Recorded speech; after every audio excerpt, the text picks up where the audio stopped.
les communes que des patriotes qui comprennent le projet, des patriotes dont on est sûr qu'ils sont avec nous. On ne prendra aucun risque politique à aller s'allier avec qui que ce soit.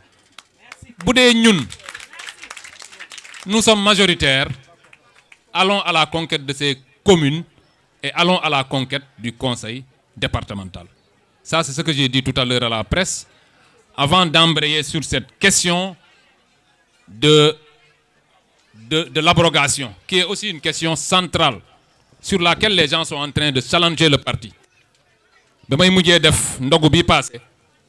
J'avais dit, et je ne vais pas y revenir trop, j'avais dit qu'il y avait beaucoup de manipulation dans la presse. Regardez une petite image. En 2024, ñan ñoo taxaw tek ci dëkk bi loi d'amnistie. C'est l'APR. Forcé ko nit ñi, sonal nit ñi, jël, parce que moi j'étais au cœur des événements, jël ay nervi ñiy wër ci dëkk bi nit ñi dañ koy fàtte. Nervi dañoo doon wër ci dëkk bi yor seeni arme di tirer nit ñi. Bu ñu xooloon xëj na les forces de l'ordre bu fekkee am na ñu ñu rey nervi yee leen ëppale ñu ñu rey, parce que c'était des gens qui ont été armés et qui tiraient sur les gens. En ce temps-là, nous avions, nous, la possibilité de nous défendre. On ne l'a pas fait. On ne l'a pas fait. Monsieur leen dégg ñu ne benn militant Pastef jël na arme tirer un nervi. Pourtant fu ne lañ ñu doon topp. Je vous donne juste un exemple. Moi, lorsque nous avons été au tunnel, jour bi ñu tajee auto Ousmane Sonko, mais il y avait plein de nervis armés là-bas, au vu et au su de la police. Ñu teg fa seeni nervis ñu ñëw nervis yooyu ñoo commencé d'ailleurs xaw ma dañoo yoroon sax d'ailleurs parfois ils avaient même des lacrymogènes. Donc loolu ñoom ñu def ko ba pare tiit votelu loi d'amnistie. Alors la loi d'amnistie ñun ñu ñëw ne léegi la loi d'amnistie elle fait quoi? Son principal effet c'est de mettre tout le monde hors de portée de la justice. Mooy jégal na ñëpp. Ñun nag nous ne sommes pas un parti. Bu fekkee am na une qualité que nous avons au niveau de PASTEF, c'est qu'il y a de grands intellectuels dans PASTEF. Il y a de grands intellectuels. On a tout ce qu'il faut pour gérer ce pays. On a des juristes chevronnés. On a des économistes, on a tout. Nous n'allons pas nous enfermer derrière des termes. C'est-à-dire, ñoom li ñuy wax way yéen a waxoon da ngeen di abroger, donc vous allez abroger. Loolu c'est une guerre des mots. Yow yaa ne woon da ngay abroger. Léegi même bu fekkee xool nga ni abroger bi gënul, il faut nga abroger parce que yaa ko waxoon. Ñoom lan lañ fi wax te defuñu ko.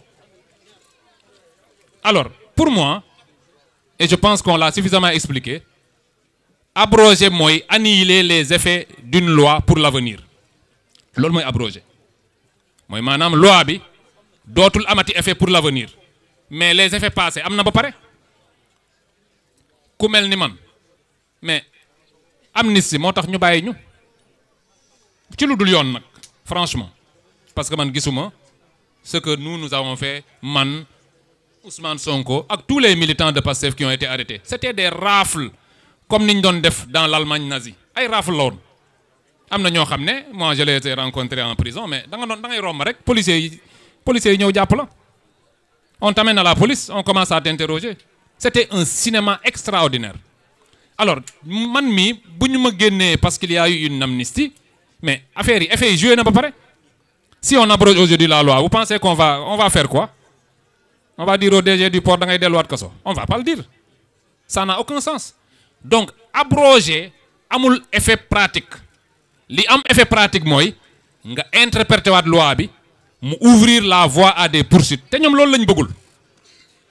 Ban dëkk ngay gis un parti voter lu benn loi après nga ne le 2 tu appelles les gens à descendre dans la rue pour que ñu dindi loi boobu. Il faut qu'on soit cohérent. Te nag loolu man je pense que ils doivent aller jusqu'au bout. Ñoom nag ils connaissent pas la rue. Duñu ay guerrier dañuy soob rek. Nañu wàcc dans la rue effectivement. C'est ce qu'on attend. Personne bu leen kenn interdire kii bi nañu wàcc dans la rue. On va voir ce que ça va donner. La rue boo ciy wàcc da ngay nekk majoritaire. Sinon, vous allez vous retrouver à 2 pelés, 3 tondus dans la rue. Nous ñëw buub leen te ñoom xam nga nag puisque dañoo am xaalis tàmmuñu lu metti buñ leen fi jàppee na ngeen xam ni la garde à vue c'est très difficile. Rebeuss aussi c'est très difficile. duma leen limal la fa ne yéen xamu leen ko parce que fi ngeen nekkoon di envoyer nit ñi à Rebeuss. bu ngeen bëggee sonal nit ñi ci dëkk bi c'est-à-dire que waa APR dañ leen a may lu bari. Ils votent une loi, on vient pour corriger, ngeen ne da ngeen di wàcc dans la rue. Dans quel pays nous sommes? Ils n'ont qu'à descendre dans la rue, on va voir ce que ça va donner. On va voir. De toute façon, les militants de Pastef étant sortis, il y a beaucoup de places libres en prison.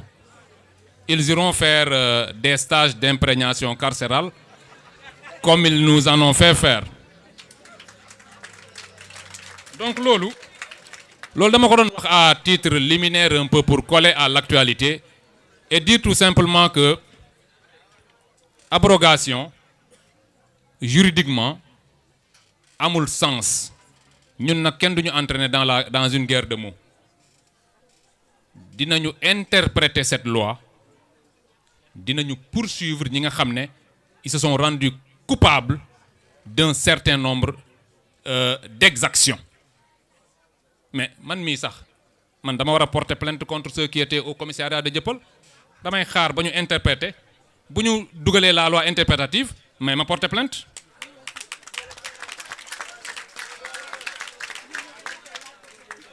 Keneen ak keneen d'ailleurs ma plainte sera avec Nayler que je salue au passage. Je ne dirai pas pourquoi je vais porter plainte mais je vais porter plainte. Il faut que ñu ubbi loolu.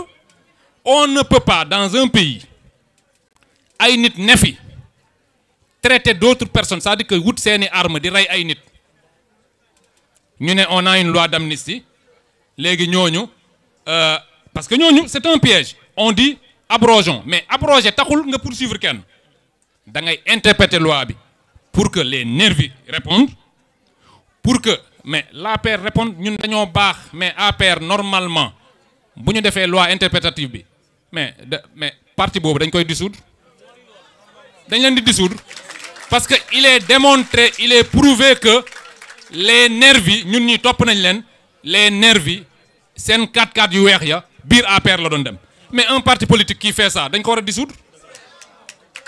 Donc après l'interprétation il faut dissoudre l'APR c'est aussi simple que ça. Gis nga politique je l'ai toujours dit en politique comme dans la vie comme au football l'adversaire boo ko jekkoo si tu as une occasion de marquer un but si tu ne le marques pas tu vas le regretter. Ces gens-là bi ñu amee occasion wu amuñoon occasion sax dañoo xëy benn jour rek bu ngeen fàttalikoo xëy benn jour rek décréter ni on dissout le parti Pastef ñu dem di jëli suñuy bagage c'est moi qui avais la sécurité même sécurité bi pour dugg biir suñu siège ñu ne ku fa dugg ñu jàpp la waa APR yi ñoo ko def sans raison mais ñun nous avons des raisons.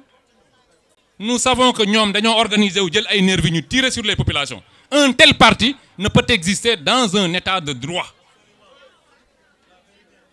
Donc bu ñu paree interpréter la loi on en tire toutes les conséquences et allons jusqu'au bout avec ces gens-là. Loolu ci wàllu abrogation bi la woon. Vous voyez un peu que vous êtes en train de suivre parce que je ne suis pas allé directement sur le sujet. Loolu laay wax tremper le sujet. On va le tremper dans la politique mais on le trempe, on le dilue pas. Il faut quand même que